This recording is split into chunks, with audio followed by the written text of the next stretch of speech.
நாடாளுமன்றத்தில் இப்போதைக்கு தற்காலிக சபாநாயகர் தான் இருப்பார்.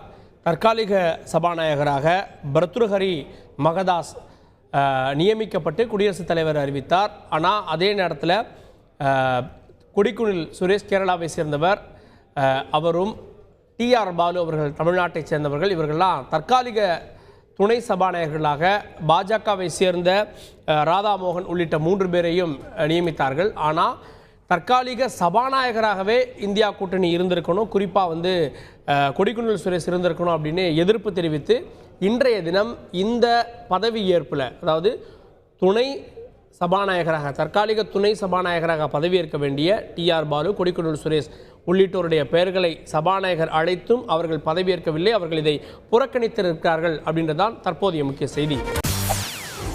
செய்திகளை உடனுக்குடன் தெரிந்து கொள்ள உடனே சப்ஸ்கிரைப் பண்ணுங்க.